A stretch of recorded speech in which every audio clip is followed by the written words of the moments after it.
Hello and welcome to the show. I'm Doris MANGRUMM, your host, and this is Stop the Madness, Practical Ways to Influence the Incarceration Crisis.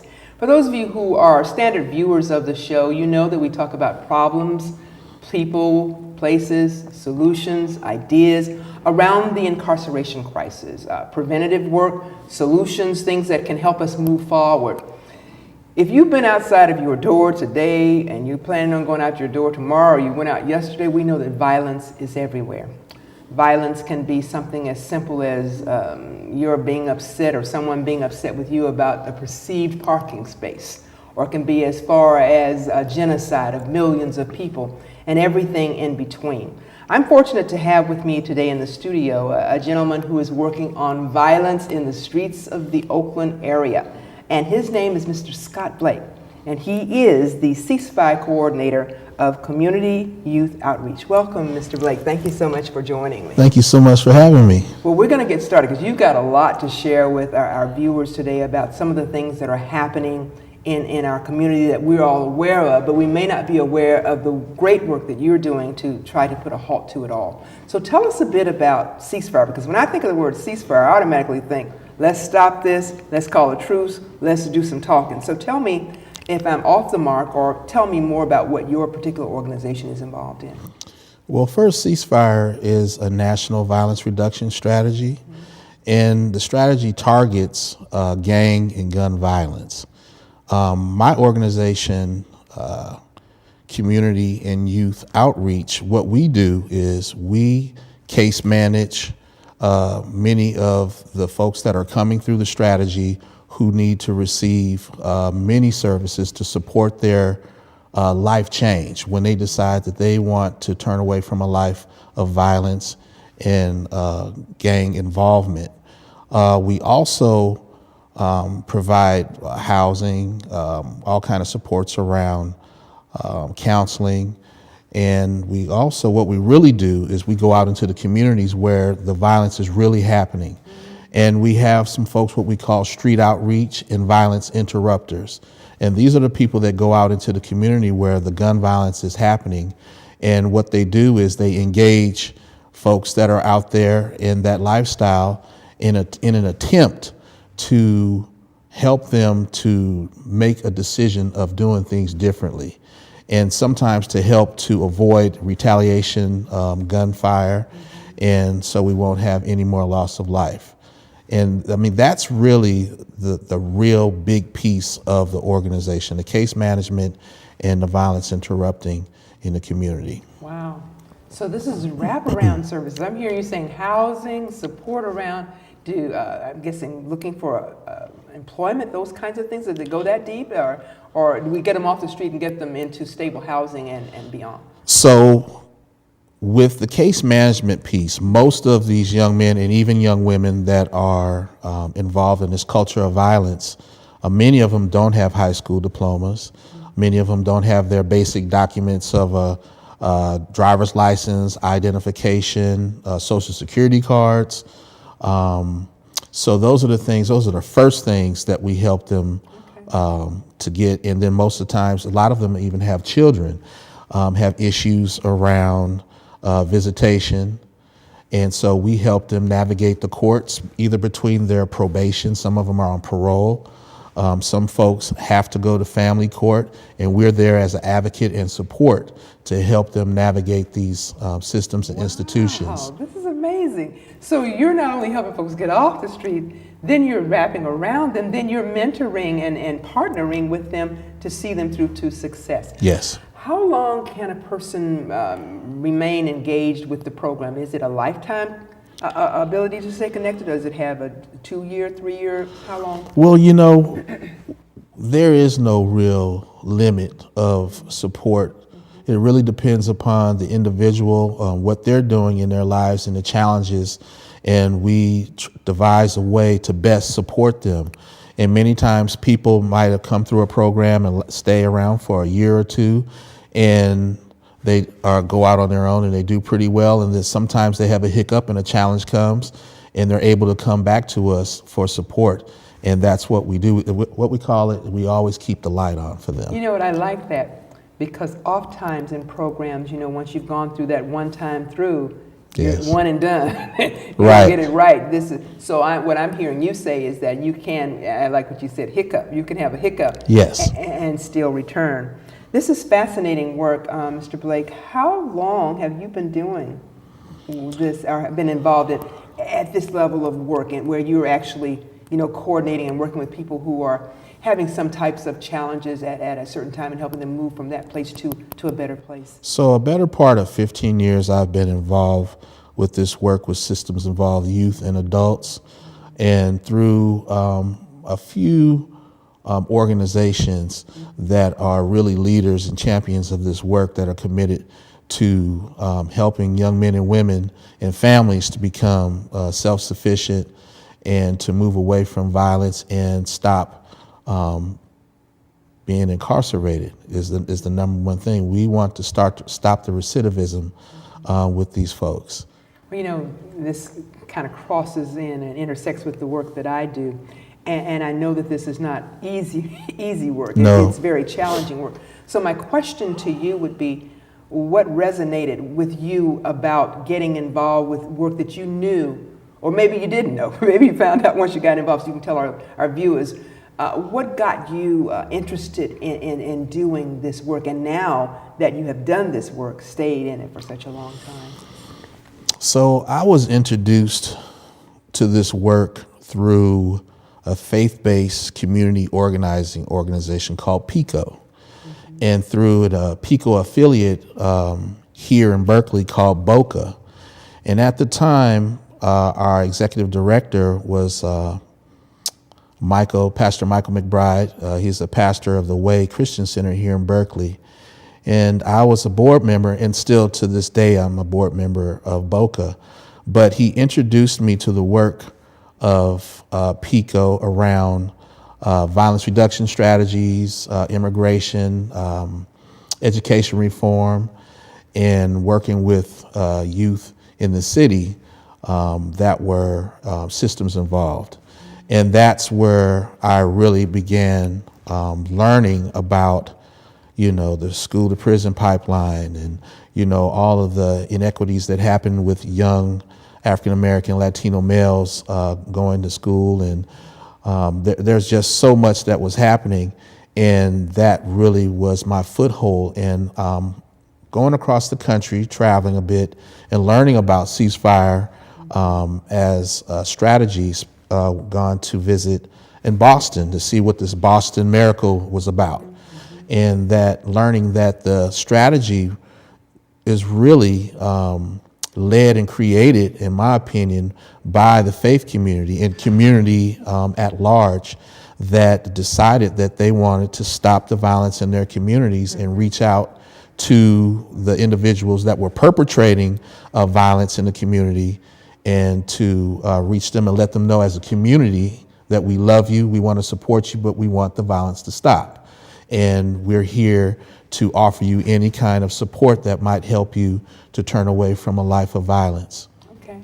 Now, I heard you say you went across country and looked at some other models. Now, Yes. How much does the model here in the Bay Area look like the model that you've seen across the country? Is there a pattern, if you will? Is there a program that everybody follows, that has the same book, and you make the little different changes based upon what your needs are in the community? Or did you come and look at theirs and say, hey, we'll take this, this, and this, but we know we need this as well to put together what we see here in the Bay Area? Well, I think that the Ceasefire model, as a model, is, first of all, it's not a one-size-fit-all. You can take and move things around to fit what your need is in your city, but most times as a strategy, the most important thing is to have the community support and community involvement, meaning just regular people in the community that want the violence to stop and want to help. And then there's a big push and lift with the faith community, because the faith community has always historically been there as a safeguard for the community, and having service providers, to do education, housing. In addition to, we also have to work with law enforcement, probation, parole, I mean, all kinds of law enforcement are involved with the strategy, but all with the one goal of ending the violence and supporting the individuals to make a life change.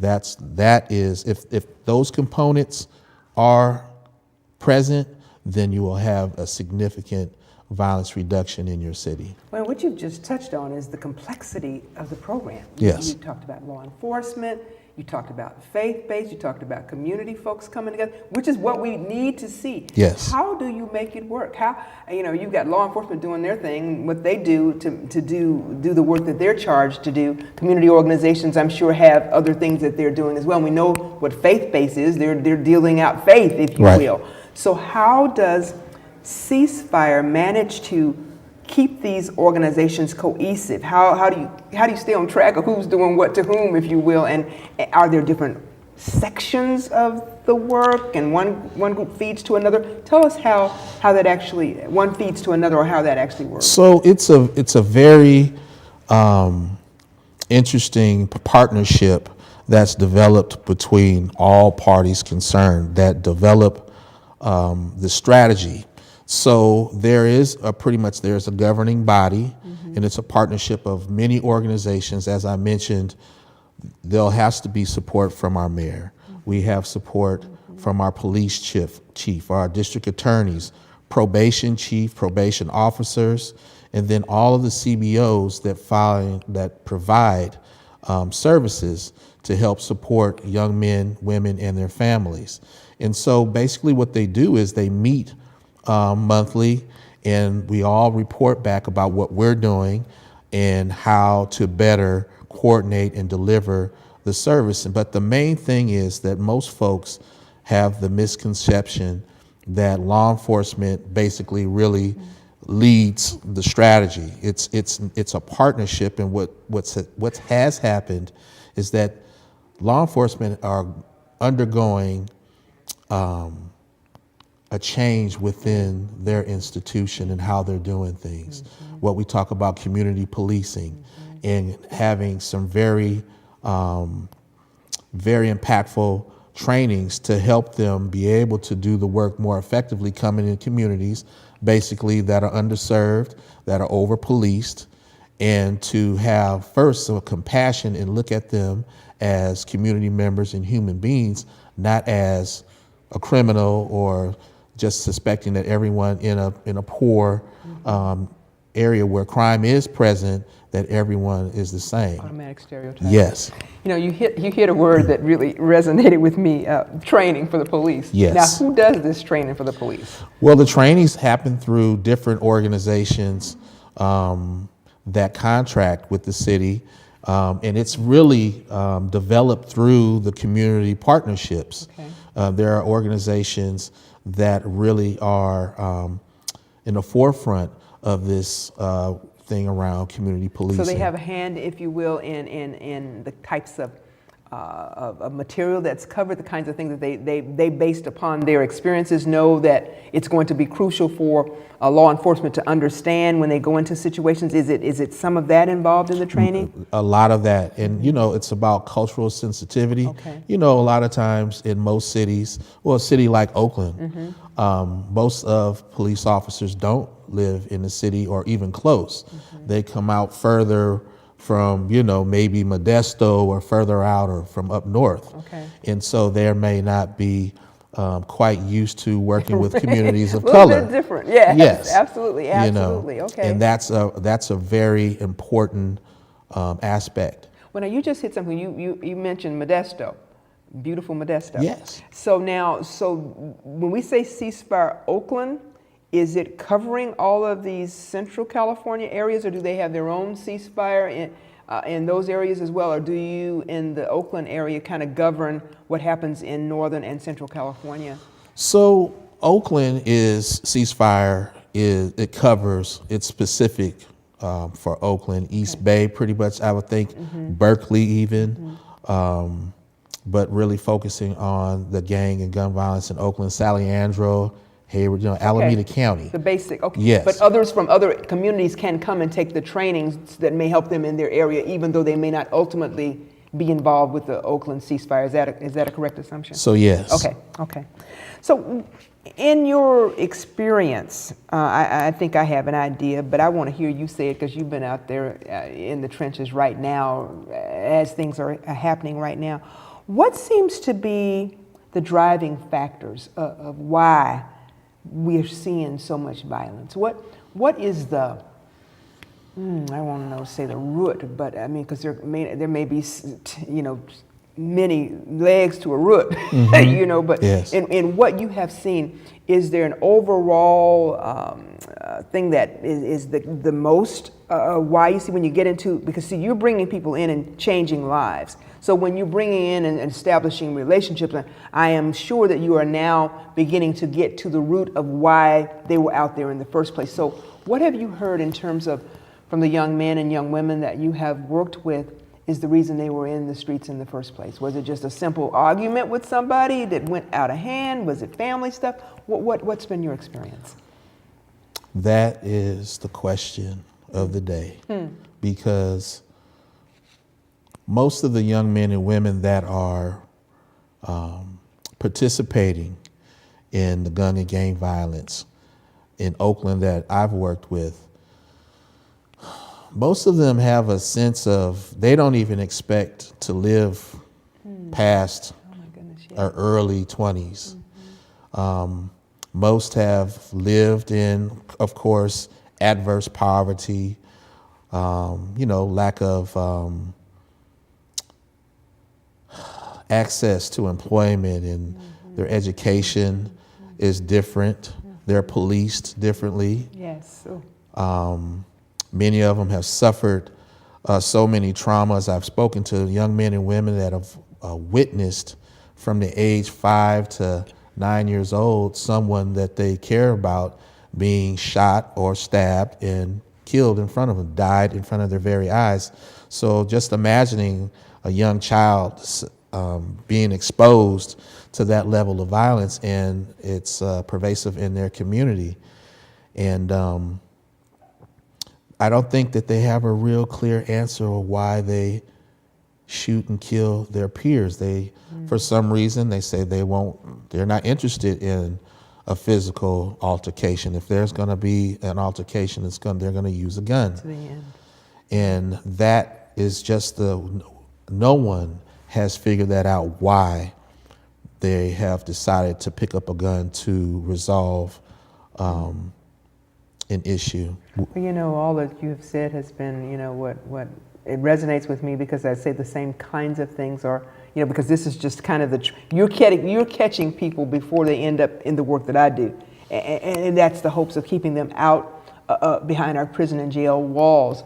And so much of it is because of the underserved communities, our communities of concentrated disadvantage, where crime begets more crime, general cynicism between law enforcement and the citizens, people walking away from the community, and so on and so forth. So what you've said is just the same thing. I just wanted to know if there was maybe something else that was outstanding. So, you said it so perfectly. That is the question, but we just answered it. So at the end of the day, we've not only got to look at the children, the youth, the young adults who are landing out there in these situations, but we've got to look at what has driven them to be there in the first place. So you did answer the question. The question is, we got to work on the community. Yes, we most definitely do. And not just work on it at today we go and we clean up the street and take the paper off the street. That's the beginning of people beginning to maybe trust you if you keep coming back and doing that same thing, that we can really get to what's going on and then to do something about it. One of the other things that resonated with me in terms of this work and who's involved is, one of the things that I harp on all the time is faith-based not being as involved as they should be. Understanding that they already have this great foundation, people coming together, people who are organized, people who have a system, if you will, whether it be a small organization of 10 or an organization of 10 or 15,000. How does an organization, a faith-based organization, get involved in this work? Is it just say you want to do it and do it? Is there training involved? What's entailed? All of the above. There are many faith-based institutions in Oakland that are involved with the ceasefire strategy. from different denominations. And every church has a different capacity. And what we look for, and I myself mostly look for, is organizations that have some type of programmatic activity happening at their church, because many times, we call them ministries. Yes. And we look for the faith community because it's not about counting in the number and the grant. With faith communities, they care genuinely about the community and the young folks that are being affected, and families and community that are being affected by the violence in the community. But I call it asset mapping when I engage the faith community, because I ask a church or a denomination, let's look at the assets that you have in your church. Many churches have a real estate footprint.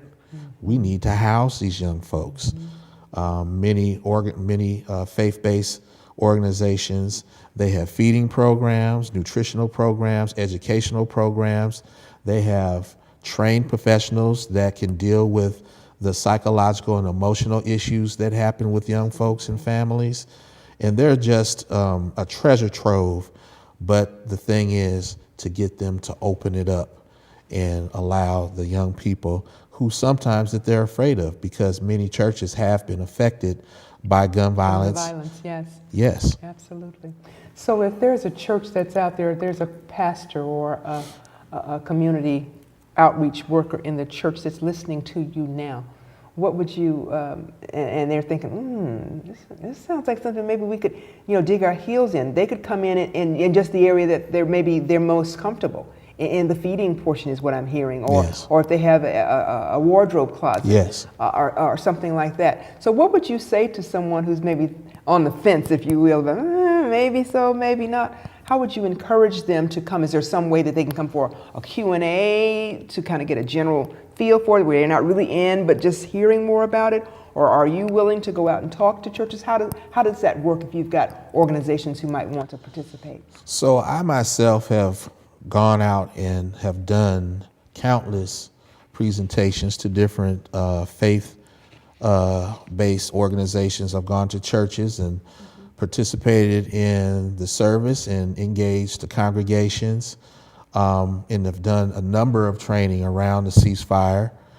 Mentor training, that piece is a real big piece because churches can do it. Now, I want to stop you right there. Yes. Mentoring for the people who need the help, or mentoring for the faith-based leaders and people who want to get involved, which level? So what we do is we'll train the faith-based organizations, because many times we'll have folks that are identified by the pastor. I got it, okay. And then we provide a training because it's necessary and required to engage these young people who are out there actively participating in the gun violence and gang violence in our community. So it's part of the training then to help them kind of know what to look for? Yes. Now, let's say a faith-based organization not really ready to get all the way in and say they're a part of the youth organization, but could they be like a feeder? And here's what I mean when I say a feeder. Like they see some activity on the corner or a couple of corners from the church, and they're concerned about it, but they don't really yet know how to handle it. Can they call in to Ceasefire and say, hey, we've seen some activity and think maybe this might be a place you might want to go check out, or that you might be able to support the youth in that area? Or how does that work? In Oakland, there's an organization, it's called OCO, and it's a PICO affiliate. And there are a number of community organizers and leaders that are involved with the ceasefire strategy. And I'd say I would prefer them contact someone from their organization, or even they could contact me, because I'm in constant contact with the partnership. And I dare say I'd hate for someone just to contact law enforcement immediately. If it's an emergency, you should. Yeah. But to really deal with the problem, you would want to contact the folks that are out there doing the work to be able to engage and really see what's going on. Absolutely, absolutely. Wonderful information. And you said something about contact you, so this would be a good time to give out your contact information. Believe it or not, we're rolling into the end of our time. Oh, okay. So if you'll tell our viewers how they might get in touch with you to pass them on, if you will, or decide whether it's something you would do directly or if you'd pass on to the OCO organization that you just mentioned. So you could reach me at my email at sblake@cyoinc.org. And you can also contact me at, I'm going to give you my phone number. I wasn't going to do that, but okay. I think I better just leave it at the email. We'll give that email out. Yes, again, please. Okay. And you can take a look at our website at www.cyoinc.org. Okay, excellent.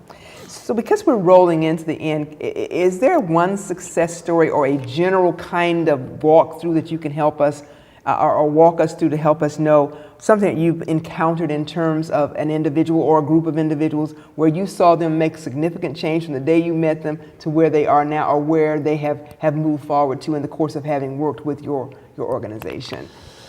Yes, there are different levels of what we might call success, but there's a young man in particular who I'm actually actively mentoring him, who came to me through another organization, a mentoring center, and he was heavily involved in gun violence in the community, had children at an early age, and very, very, very resistant to engaging us. And when we're looking at, facilitating anger management, fatherhood program, and what we call transformative manhood group sessions. And what I learned with him was that his trauma was his father died when he was a very young man, and that affected him, and he grew up with his grandmother, and his mom had been involved with drugs and in and out of foster homes. And I think really what was a turning point for him was that he hadn't met anybody, an adult male, that was positive, that he could trust, that would give him good information and support him. And I always told him that even while you're still participating in activity in the street, if you find yourself where you feel that you're going to make a decision to use a gun, or you feel that you potentially might become a victim of gun violence, I said, call me. I said, I will come and I will pick you up, and we'll go have something to eat and process, so you can think before you act, because many times they don't think. They're just very on the spot.